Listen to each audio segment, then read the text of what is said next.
Hello, Night Nation. I'm Trylko from the Sons of UCF, joined by Eric Lopez of the Black and Gold Banneret. Welcome to Around the Kingdom. Elo, hello. Hello, Trace. Football season is here, but coming up on the fastest UCF show, while the UCF 2024 season gets underway this week, why does one of us think that maybe their season's already ended before it even started? We'll discuss that and much more. Plus, big top 25 showdown in men's soccer will break down. And what is your prediction for this football season, Trace? That's all coming up here on Around the Kingdom. Well, before we get going with all of that, Elo, let us welcome in the third member of our team. He is Adam Eaton from the Sons of UCF, keeps an eye on the clock, keeps us on our toes. Adam, hello. Greetings, gents. Elo, that was the best tease I think I've ever seen on Around the Kingdom. I'm going to sit back and just watch the show because I want to figure out which one of you two has the issue. I suspect I know who. I'll watch and find out. All right. Thank you, Adam. Elo, it is here. We've been talking about it for months and months. New Hampshire at UCF. Thursday, head coach Gus Malzahn met with members of the media on Monday for his game week presser, and a depth chart dropped. What stood out to you? It stood out the guy that wasn't on the depth chart, John Walker, out until who knows when. That is significant, Trace.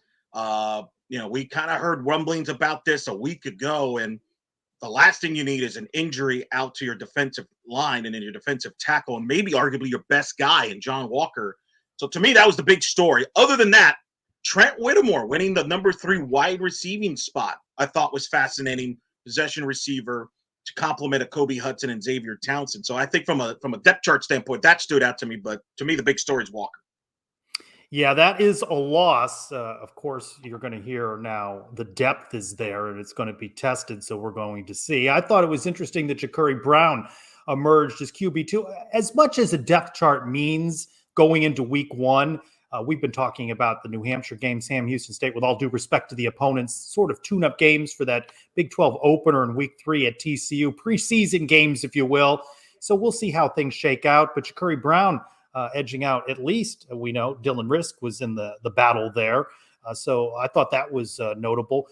Listed, no official kickoff person listed. So I guess kicking off duties are Colton Boomers. There was some talk that it might be Grant Reddick in the mix there. And you know what also stood out to me? A lot of transfers, Elo.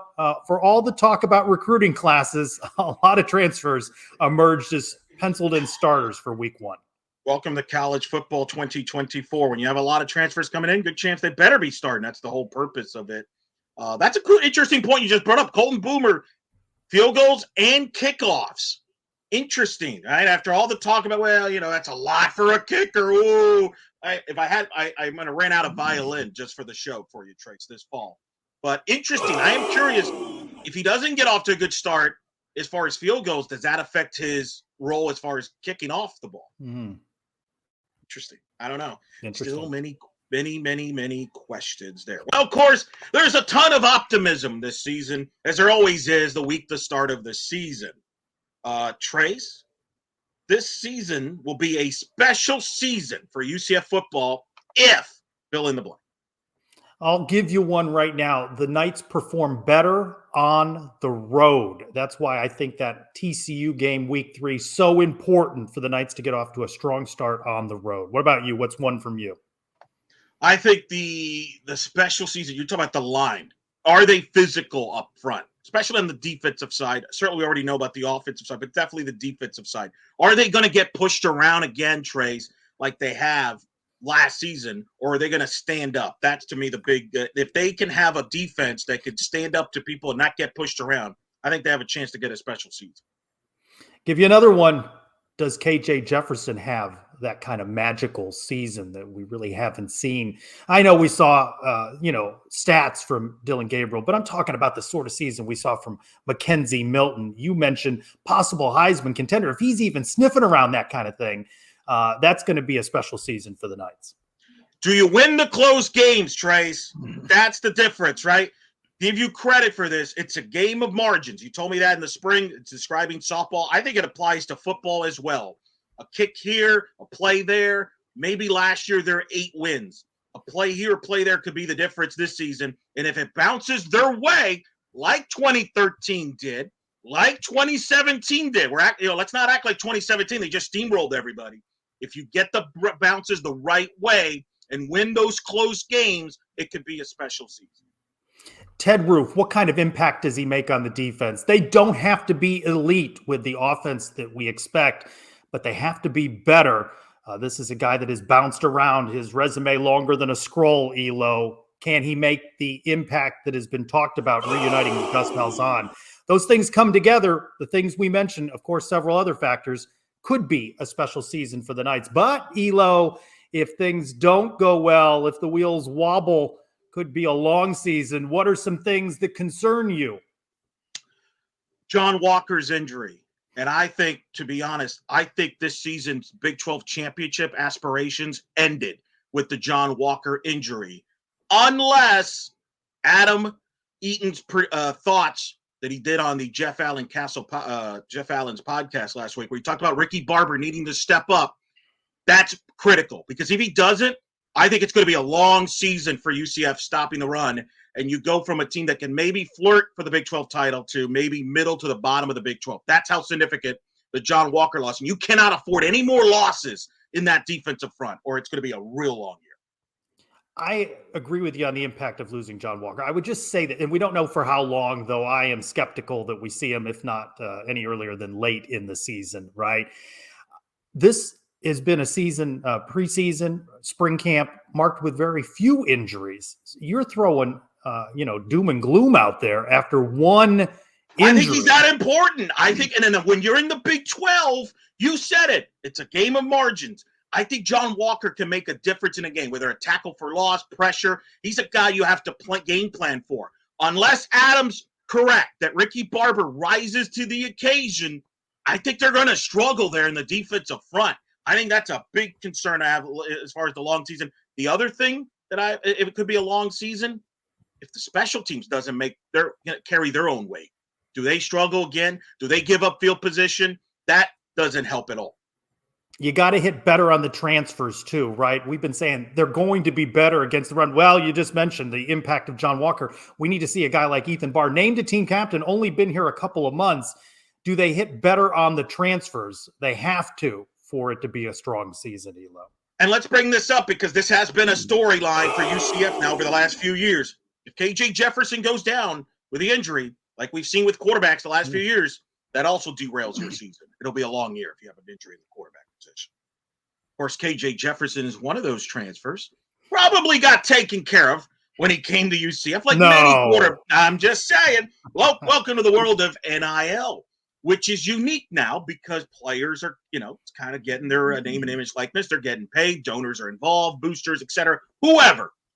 Does that change the expectations, Trace, for UCF and for teams in general moving forward versus the past where maybe you're like, hey, let's have patience, let's have, see how it develops versus, hey, I want my instant gratification for my investment now.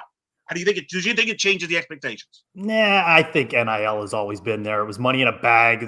Gus Malzahn had to face the well-moneyed boosters in Auburn, and you know how that turned out for Gus, right? So I don't think it's any different. I think the expectations are there. I just think we look at these players, for me at least, less as student athletes, more as employees. And what's the return on investment for these guys? You mentioned a KJ Jefferson, all of these transfers. They didn't come here just to get that quality UCF education. There was some money that lured them to Orlando. So what impact do they make? Are they able to close the gap on these games late, these games on the road, in the red zone? That will put pressure on them. And I think Gus has not tamped down expectations this year, Elo. So when fans are talking 8, 9 wins or more, I think it's been fueled by Gus Malzahn. Veteran-laden team, a lot of transfers, expectations there. NIL certainly plays a role in that. I think it does now. It's a year-to-year expectations. It's almost boom or bust. I got to get, because if you put an investment, Trace, if you said, hey, I'm putting in X amount of money on an ex-UCF football player and that player doesn't produce, are you going to be satisfied with that? Maybe you don't spend next year. Maybe you don't trust the staff that put that player in position. Maybe you're gun shy about that, and now that's money that you lose if you're UCF, whereas if that investment works out, you're more inclined to invest because let's be honest, they're going to keep asking you for money and money every year. That is true. All right, time to bring back in Adam and a little break in the action, our silly game. Thanks, Trace. Don't forget, we're brought to you by our good friends at the Cure Bowl, December 20th, Camping World Stadium. The matchup is Orlando versus Cancer. You can be on the winning team. Don't miss out. One of the better bowls that you'll see all year long. Go to curebowl.org. Be a part of the festivities, pregame, during the game, postgame. Again, curebowl.org to get your tickets. All right, gentlemen. As we've mentioned, the kickoff is here. First game of the season underway on Thursday. Elo, I'll start with you. You're a UCF historian. You know a lot about UCF. What is your favorite or most memorable season opening game? Oh, goodness. Great question. 2007 at NC State. Kevin Smith breaks that first run deep for an 80-yard touchdown run. They go on to beat NC State. That just, to me, that's probably the opener that stands out the most. This is more of a personal thing. My first season opening UCF game was 1999 at the Citrus Bowl when UCF hosted Drew Brees and Purdue. Didn't go our way. Purdue beat them up, but it was cool to see Drew Brees in person at Purdue. So those are a couple of my favorites. One that was scary, home opener, I believe, was 2009 against Sanford, where we almost lost to Sanford. Brett Hodges came in relief to close to win that game. So I gave you you can't beat that NC State game. I was there for that, the Kevin Smith electric run. I know, was it an opener, home opener, stadium opener, at least the memorable game against Texas. But how about Gus Malzahn, Boise State, that opener, Knights trailing early big. Good one. The storms that delay things into the night. Certainly a memorable start to the Gus Malzahn era. Never thought I'd do a post-game show at 3 a.m, but I did that night. That was a good one. All right, Trace, I'll start this with you. Today, UCF released the uniform combinations, which includes another version of a helmet, a black helmet, a white face mask with script Knights on the helmet. So, gentlemen, a lot of talk about logos and whatnot. Trace, what is your favorite all-time UCF logo? I think the logo you're most interested in comes from your era of being a fan and being at UCF. I like the state of Florida on the helmet, so that is my favorite. Wow, you're old. You're aging yourself out there. That was good. You ain't getting any younger. I like the 2017, 2018 looks personally. I kind of missed the pewter a little bit. I kind of admit it. I wasn't a fan of it. I've kind of warmed up to it. By the way, am I the only one that thinks that UCF going all black, that was a shot, a subtle shot at our good friend Brian W. Peterson for his propaganda on gold? I think that was a direct shot by UCF on Brian Peterson. There was a message. The dream of gold seems fading. So there was no gold there. There ain't no gold there. Whoa. That's going right to Brian Peterson's head. All right, last one with a hat tip to our friend Jeremy Taché, who joined us this week on the Suns UCF podcast. A question that he had on the show that he works on, Elo. If I give you 10 championships that you can disperse to your teams, whatever teams you want, college, pro, basketball, football, I give you 10 championships. How do you disperse them amongst your favorite teams? Such a hard question. Wow, 10? How did you come up with 10? I mean, 10 championships. Hard question. I would be thrilled with one for the Dolphins. All right, that's my number one priority. I'm a Dolphin fan since the mid-'80s. It is a struggle. You can relate to this, Adam, as a Cowboy fan over the last 30 years. It's used to be this glorious franchise that has just kind of been stuck in mediocrity forever. Dolphins have won one playoff game over the last 20-plus years. So I'll say with that, obviously going to go one UCF football national title. I'm trying. So that's 2. You're putting them all on softball. You got 8 to go. I'm going to go 5 at softball. I'm going to be very conservative. 5. Let's go with a dynasty run at softball. I'm going to be calling all of them. I got to, it's a few trips. That works out very well. I don't know. See, the weird thing is the Panthers have already won a cup. The Marlins have won World Series. The Heat have won titles. Give a couple more to football. Let's go. And one map. Oh, basketball, men's hoops, Final Four, national title. Let's go. Okay, Trace, disperse your 10. Give me 3 for UCF football, 2 for the Chicago Cubs, 2 for UCF men's basketball. What's that? 3, 5, 7. 1 for baseball, 1 for softball, and give me a men's soccer national championship. I'll just spread it out Whoa! so I can enjoy a What lot about of women's UCF soccer? sports. What about women's soccer? Wow. I chose the men. Boy. Woo! I'm cutting that out. It's 2024 Trace. Good luck to you. Thank you, Adam. All right, Elo, 3 minutes on the clock. This is it. It's official. Our game-by-game predictions. Let's bounce back and forth. We'll make it simple off the top. New Hampshire, you quick. Easy win. Sam Houston, easy win, right? Easy win, easy win. All right, Elo. At TCU. This is the game, right, that you've been circling. I got them winning this. I think it's a close game. I think it's back and forth. I'm just not convinced TCU has the horses. You know, I think about our level of sports fandom. I'm more guarded, cautious, skeptical. I am nervous about the TCU game, but I do have a little bit of optimism. I love sports, right? In this time of year, I go with the win at TCU, and I don't care how they get it. I don't care if it's by a point. I don't care how it happens. Leave Fort Worth with a win. All right, Elo. Then a bye week. Colorado comes to town. We're going to win that game. Colorado doesn't have it in the trenches, and Dion is going to ban you from ever visiting Colorado again because your family members bash him on social media after they get destroyed at the bounce house. My nephew, who attends the University of Colorado Boulder, will be bashing him if he loses that game because we're already talking a lot of trash.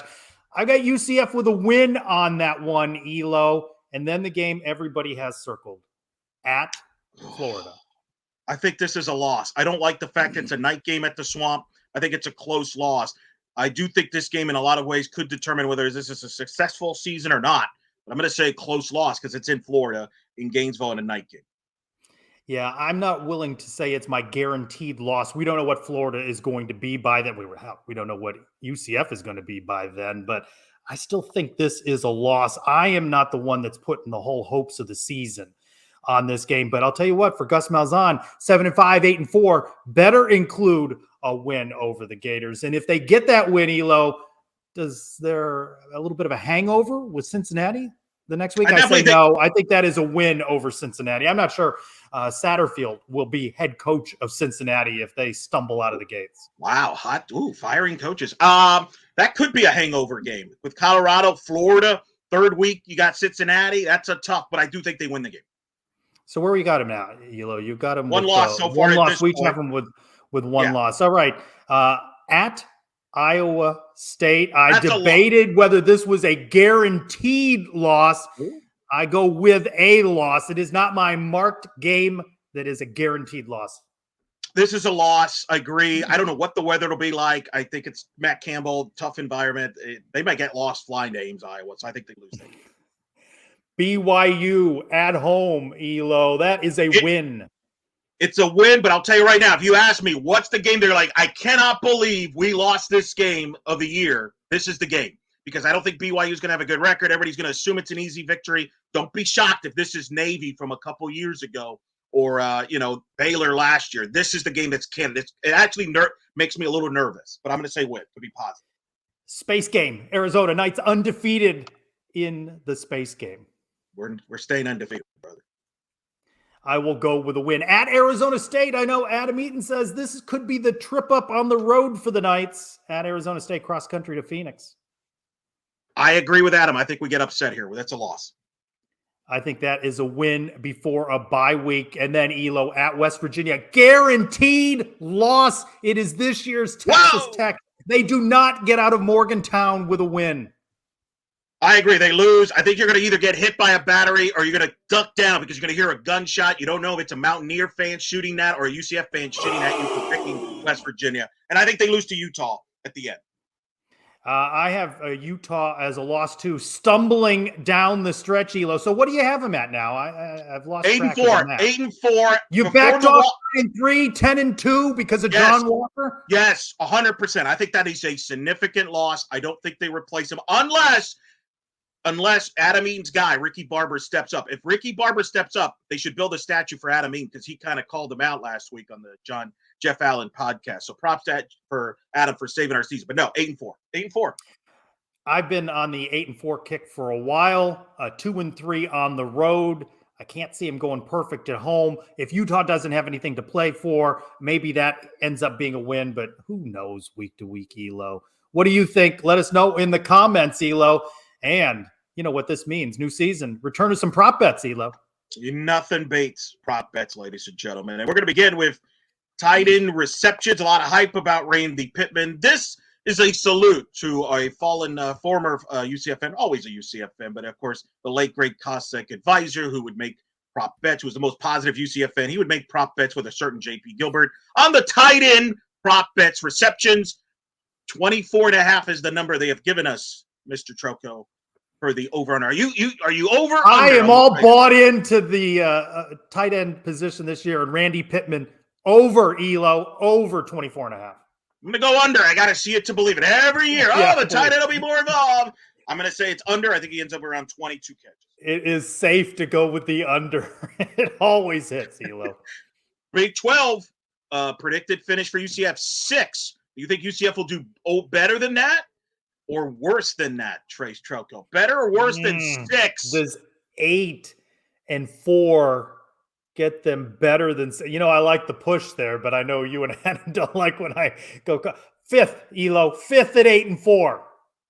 I agree with you. I think 5th is a good number. I don't think they're as good as Utah. I don't think they finish ahead of Oklahoma State or Kansas State. Maybe not Kansas. But I think because they, I 5th.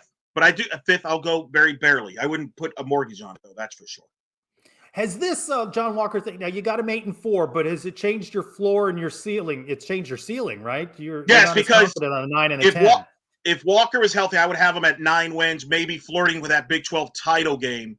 Now, with that, you can't lose linemen like that in this league. If we were in the American, I would feel like no big deal. We'll find a way. We saw how they got beat around last year. I'm definitely concerned. I have that much respect for John Walker. All right, Elo, we saw Florida State, Georgia Tech, and Ireland. Hey, remember, UCF played in Ireland about a decade ago. Would you be okay with the Knights playing another one of these games on the road somewhere? No, I hated it when they did it in 2014. I thought that was a joke. UCF was supposed to host Penn State. It turned out it was all nonsense. It was always going to be in Ireland. I think the fans get hurt by that. Now, if UCF is the designated road team, if it doesn't cost them a home game, then who cares at that point? It's up to you. But if it's a home game, absolutely not. I think that's a slap in the face to the fan base because don't sell me on, the fans want to go to Ireland. People will always rather drive or go to a place they're familiar with than go all the way to Ireland and spend way more money. Absolutely. It's a joke. Do you like the concept, though? Because, Brett Yormark, the Big 12 commissioner, has talked about a game in Mexico. He's talked about it for men's basketball. It hasn't come to be yet. You could see him doing something like this, right? Yeah, he was trying to do that in men's basketball, and a lot of people in the men's basketball said, we're not going to Mexico. Sorry. I hate that the NFL does this. I don't think any of the regular season games in football should be played outside the United States. Sorry. This is our sport. Hey, nobody sees English Premier League soccer regular season games get played here in the United States. Just friendlies. Just friendlies, yeah. Why do we have to play regular season? That's a joke. I hate it. Despise it. I am only okay with it if UCF is giving up a road game for it. But you could see with Florida State, right? Your chances decline of getting out of there with a win when you're traveling overseas like that. So overall, I'd say no to it, but I think UCF would have won that game against Penn State if it was at home and if George O'Leary would have actually played Justin Holman from the beginning instead of playing DeNovo and starting it, which was a joke. Anyway. The memories. You're rattling off some names there. Hey, maybe send UConn to Ireland to play somebody. Maybe that's the answer. I cannot believe this. We're still doing this stuff. UConn. Trace, do you remember how UConn, we were in the American, they complain about being in the American? You on a previous show that, whatever, we don't need to discuss where you were in the previous life, pre-Suns UCF. I was on a previous show. That's the rumor. You used to bash Mike Oresco in part because he was pro-UConn and he was such a coddler. And here's Brett Yormark doing the same because he wants UConn. He wants to build this superpower basketball league so he could spin it. How do they make it any better than it already is? Well, that's the scary thing. They can. I mean, the UConn's the two-time national champs. What Brett Yormark's trying to do is he wants to sell the basketball package separate from football. He thinks he can make a ton of money. I'm a little skeptical on that. I think college basketball is dipping in interest. And I personally believe that the media rights, the networks, Fox and ESPN, basically paid the Big 12 what they're paying them now because they included basketball, not because the exception of basketball, in my opinion. Yeah, I mean, he is obsessed with doing this. I think it's interesting. He wants to spin the basketball rights off. It mentions in the articles about this that it'd be football down the line if they get their act together a little bit more. This is a women's basketball school, a men's basketball school. We know they're good in baseball and other sports as well. I think he continues to be a high risk, high reward kind of guy. They've done the numbers on this, right? They see upside for adding UConn, but I think you're right.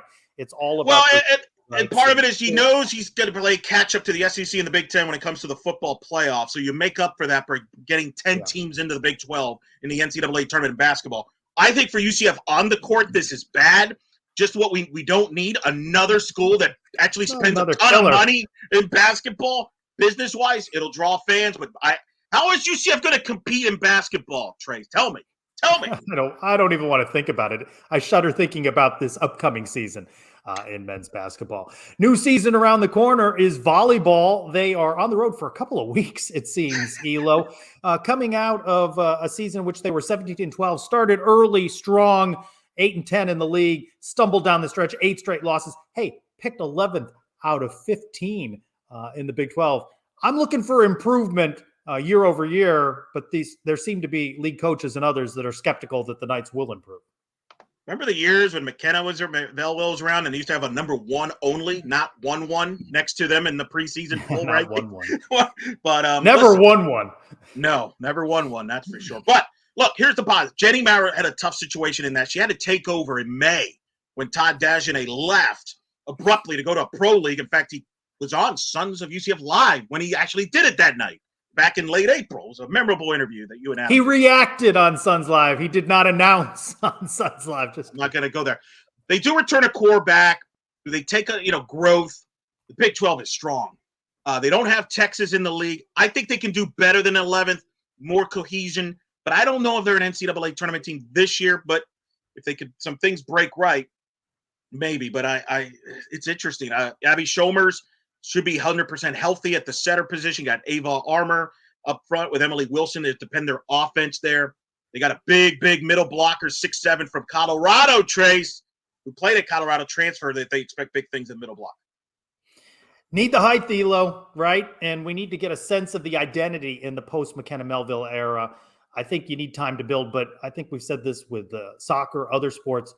Do you see improvement, right? If I'm Terry Mahadra, I'm looking for improvement. So can they do better than they did a year ago? Remember, everybody hopped on their train early, but we knew that the schedule was going to get more difficult. So let's see. They open on the road Saturday at Virginia Tech and then a game at Shaw. That's going to be interesting to see. We wish him the best. Soccer, dramatic. Ties. Do you love ties, Trace? Do you put on a lot of ties? Because I like them better than PK, Zelo. Who doesn't? Women's soccer had a 2-2 draw at Florida. Chloe Netzel, shout out to her. 5 goals in 3 games. To a tremendous start. Incredible. Never seen a start like that. They will host nationally ranked Georgia on Sunday night. Men's had a wacky 1-1 draw with Seattle, which you took part in person, Trace, where UCF gave up a goal late, but then Juanvi Munoz saved the PK that got him the draw. They will host top 25 Wake Forest Saturday night in a battle of top 20 showdowns. What stood out to you this weekend from both soccer teams, Trace? Well, for these opponents coming up is what's interesting, right? These are RPI games, and I like how the men's schedule very tough. The Seattle game, if Juan V. Munoz, the goalkeeper, doesn't throw it away, right, doesn't kick it away and create a turnover that gets to an easy Seattle goal, he redeems himself, stopping the penalty kick, but a fair draw. A couple of draws early, but these are home matches, hosting Georgia for the women, hosting Wake Forest for the men. I don't want to see draws. I want to see wins for important RPI games off the start of the season, Elo. People have been messaging me, and I'm sure they've messaged you, that like, what is this team any good? Women's soccer. What do we know about this team? And I'm like, this is the weekend we learn a lot. This is the weekend here at home. The men playing Wake Forest, which has been the winningest men's soccer program in the last decade. I think this is the biggest non-conference UCF men's soccer game they've ever hosted. Very privileged. I'll get to call that game on Saturday night with Ryan Davis. Check it out, ESPN Plus, cheap plug. Women's, I think Georgia is a College Cup contender. Both Wake in the men's side and Georgia are College Cup legit contenders on these teams. We're going to learn a lot, Trace, about the women's team and the men's team after this weekend. This is a big weekend. Have a good call. All right, time to bring back in Adam. What did we get right? What did we get wrong? We got the wrong button I hit there. Sure, that's what we got wrong. All right, a couple of things. You guys talked about John Walker. All Gus would tell us it's a lower body injury. He'll be missing a significant amount of time, and he would update us when he has more information. Does not sound promising. You talked about surprises on the depth chart. How about this one? True freshman for walk-on Tyreke Robinson making the 2 deep at defensive tackle. I don't know if many people had that one in their book. Other injuries we know about: Damari Henderson is out. We don't know how long. And guys, just terrible, just sick news. Jordan Davis tore his Achilles. He's fought back from so many injuries, and the injuries he's out again. And so best for Jordan Davis. Elo, I'm uncomfortable being the guy who called out Ricky Barber. I'd like us to change that if you don't mind. Florida State, not only did they go to Ireland, guys, they have a game this weekend. They did not get a bye week, so they went from Ireland to hosting Boston College at home. At least when UCF did that in 2014, we had a bye week before we had Missouri. Florida State bringing in Thomas Castellanos in Boston College in a tricky game this Saturday. And my last thing on UConn, I think it brings the New York market. Perhaps that's what folks are looking at, get you the New York market. We talked about media days at Madison Square Garden. Perhaps UConn gets you licensed to be up in that Northeast area, guys. All right. Thank you, Adam. One more thing before we go. Check out these new concession items at the Bounce House this season. Elo, have you heard they're going to have lobster rolls? No way. Lobster. I'm not trying that at a football Lobster? stadium. Empanadas, zebra cakes, margarita squeeze pouches, and Elo, buzz balls, which is juice and either vodka, rum, or tequila. Get Andrew Trylko on the case on that. He's underage. What? What are you talking about? I don't know what you're talking about. What? You cannot sample those, and hopefully you won't need those because the Knights will cruise to an easy victory over New Hampshire. Look for new episodes midweek every week on the Sons of UCF YouTube channel. Drops later wherever you get your audio feeds. For Adam Eaton, Eric Lopez, I'm Trace Trylko. Thanks, everyone, for watching this week's Around the Kingdom.